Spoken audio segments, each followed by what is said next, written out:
A tensão está no limite. Moscou está ignorando os ultimatos de Trump ou apenas fazendo teatro? Estamos em 2025 ou revivendo o pesadelo de 1984? Há de uma prova leis polêmicas que ameaçam a liberdade na internet. O que ainda é permitido e o que já está proibido? Kiev se prepara para um novo ataque. Os planos de Zelensky são revelados. Estamos à beira de um colapso total ou mergulhando no isolacionismo radical da Coreia do Norte? A marinha norte-coreana se expande em ritmo acelerado. Não levante voo, não saia de casa. A guerra penetra cada vez mais fundo na Rússia. E isso é só o começo. As notícias mais urgentes exclusivas estão aqui, no Nesta, informações rápidas e claras sobre Ucrânia, Rússia, Bielorrússia e os principais acontecimentos globais. Antes de todos e com a análise que você precisa para entender o que realmente está em jogo. O encontro que poderia mudar tudo foi adiado mais uma vez. Segundo Merov, a reunião estava marcada para quarta-feira, mas Moscou insiste em protelar. Zelensky havia anunciado um acordo preliminar para um diálogo em Istambul, com data definida, mas o Kremlin volta atrás. O porta-voz de Putin, Peskov, se esquiva, não podemos confirmar um dia específico. Talvez aconteça esta semana, ou quando estivermos prontos. Por que Putin evita um encontro direto com Zelensky? O mais surpreendente é que Peskov justifica a recusa citando a legislação ucraniana. Segundo ele, as leis de Kiev ainda proíbem esse tipo de reunião. Antes de falarmos em encontros de alto nível, há muito trabalho a ser feito, diz, sem esconder o ceticismo. Não esperamos milagres. Nosso objetivo é defender nossos interesses, cumprir nossas metas desde o início. Traduzindo, o Kremlin não quer paz. Não à toa, Zelensky já havia alertado sobre a ancoragem russa que não recua, mas que, na verdade, sente o peso das sanções e precisa parar a agressão. Quando, afinal, haverá uma chance real de trégua? Deixe sua opinião nos comentários. Agora, multar quem busca conteúdo extremista na internet é lei. A Duma aprovou, em terceira e última votação, uma emenda que criminaliza a pesquisa por materiais considerados perigosos. A nova regra, incluída no Código de Responsabilidade Administrativa, prevê multas de 3.000 a 5.000 rublos para quem desobedecer.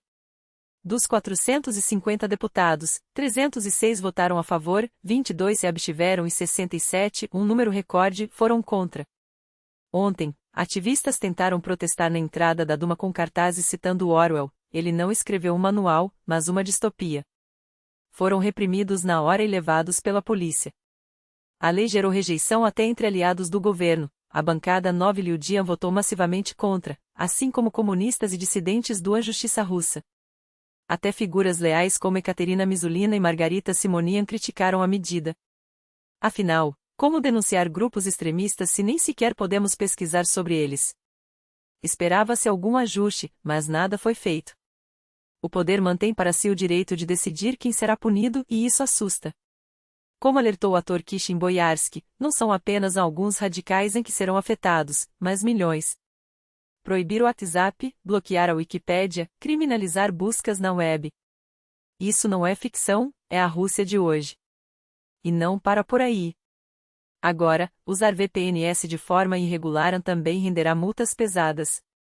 Quem divulgar esses serviços pode pagar até 10.000 rublos e empresas, $500.000. Para o ex-assessor de Putin, German Klimenko, tecnicamente é fácil bloquear todas as VPNs, como faz a China. Mas, por enquanto, o governo russo evita esse passo. São os liberais, ironizou o ministro do Desenvolvimento Digital, Maksut Shadaev, durante a votação. O que você acha dessa novidade? Comente. Zelensky sua jogada de mestre ou de blefe? Para Moscou, a nova rodada de negociações proposta por Kiev esconde uma armadilha. O analista militar Vasily Dandikin desconfia: Kiev tem um motivo para manter o diálogo. Nossas forças estão atingindo duramente suas retaguardas, e eles precisam de tempo para se reerguer. Mas há outro risco: esse intervalo pode ser usado para preparar um novo ataque, como o ocorrido em Kursk no ano passado. Boatos indicam que a Ucrânia já tem 65.000 soldados prontos, 15 novas brigadas em posição de combate. O Washington Post revelou que Trump teria incentivado Zelensky a partir para a ofensiva. Dandikin admite: um mês de pausa pode abalar seriamente nossas posições. Não será fácil recuperar o terreno perdido. E não são só as linhas de frente que estão sob pressão. Drones ucranianos paralisam regiões russas, e o caos se espalha. Na Ossétia do Norte, autoridades cancelaram eventos públicos por medo de provocações ucranianas. Segundo o governo local, serviços secretos de Kiev planejam ações não autorizadas e até atentados contra militares e suas famílias. As medidas emergenciais incluem suspensão de aglomerações, proibição de gravar instalações militares e infraestruturas críticas, e revistas rigorosas em transportes. A guerra já não tem fronteiras. E o pior pode estar por vir. Enquanto isso, as autoridades intensificam as revistas pessoais em transportes públicos, transformando cada viagem em um teste de paciência e desconfiança. Mas não é só isso. Em Vladikavkaz, a população é aconselhada ou melhor, ordenada a evitar locais com grande concentração de pessoas, sob a justificativa de um risco iminente de ataques com drones. O aviso soa como um reconhecimento tácito de que o céu já não pertence à Rússia. E não é a primeira vez que esse script se repete. Na semana passada, o mesmo medo paralisou a região do Tataristão, onde o distrito de Elabuga cancelou todos os eventos públicos sem explicações, sem prazos, apenas a sombra de uma ameaça que pairaria sobre suas cabeças. O motivo oficial? A possibilidade de drones ucranianos atingirem alvos civis. Mas a verdade é que, quando a guerra se infiltra no cotidiano, até uma festa local vira um luxo perigoso. E os sinais de que Moscou está em modo de lockdown não param por aí. Pela primeira vez em uma década, o Kremlin adiou o Army Forum, sua vitrine anual de poderio militar, um evento que costumava ser a prova viva da invisibilidade russa. Sem justificativas, sem comunicados, apenas o silêncio constrangedor de quem sabe que o show não pode continuar. Em São Petersburgo, nem mesmo o tradicional desfile naval, símbolo de orgulho histórico, escapou do cancelamento. O que antes era propaganda agora virou risco. Mas o verdadeiro caos está nos céus. Entre 19 e 21 de julho, mais de 1.000 voos foram atrasados ou cancelados só nos aeroportos de Moscou, um colapso logístico que expõe a fragilidade de um sistema que se gabava de ser à prova de falhas. A aviação civil russa, outrora um símbolo de eficiência, agora engatinha sob o peso de sanções, falta de peças e ameaça constante de que o próximo voo pode ser o último. O país que sonhava dominar o espaço não consegue nem garantir que seus cidadãos cheguem ao trabalho na hora. E enquanto a Rússia se afunda em suas próprias contradições, a Ucrânia dá um passo atrás ou melhor, é empurrada para trás. Em uma manobra relâmpago que cheira a desespero, o parlamento ucraniano aprovou, em segunda votação, uma reforma que esvazia os últimos resquícios de independência dos órgãos anticorrupção do país. O National Anti-Corruption Bureau, NABU, e a Specialized Anti-Corruption Prosecutors Office, SAPO, criados na era Poroshenko como garantia de que Kiev não repetiria os erros do passado, foram reduzidos a cascas vazias por emendas de última hora. O timing não poderia ser mais suspeito.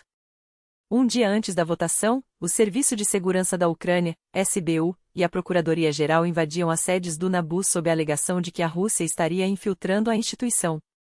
Coincidência? Improvável.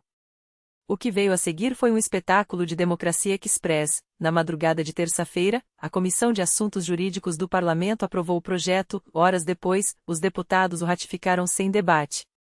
O presidente do parlamento, Ruslan Stefanchuk, nem sequer esperou a tinta secar, assinou o documento na mesma hora e o enviou para Zelensky, como se temesse que alguém mudasse de ideia. A União Europeia não engoliu a história. Marta Koss, comissária para ampliação da UE, foi direta. A aprovação do projeto de lei 12.414 é um sério retrocesso em que destrói as salvaguardas anticorrupção da Ucrânia. Em suas palavras, órgãos independentes como o NABU e o SAPO são cruciais para o caminho europeu de Kiev. Traduzindo, sem eles, não há adesão à UE. E sem adesão, não há futuro. Mas enquanto a Ucrânia se debate entre a guerra e a corrupção, a Coreia do Norte avança no seu próprio ritmo distorcido. Após o fiasco do lançamento do Kangong, o novo contratorpedeiro que virou piada internacional quando tombou na água durante sua estreia, Kim Jong-un não só não desistiu como dobrou a aposta. Agora, o regime promete construir 2 navios desse tipo por ano, incluindo um monstro de 5.000 toneladas que deve ser lançado em outubro de 2026, para celebrar o aniversário do Partido dos Trabalhadores. Os analistas ocidentais torcem o nariz. O Kangong, após o primeiro fracasso em maio, ainda está em reparos, e muitos duvidam que seja capaz de navegar sozinho. Mas para Pyongyang, detalhes técnicos são irrelevantes.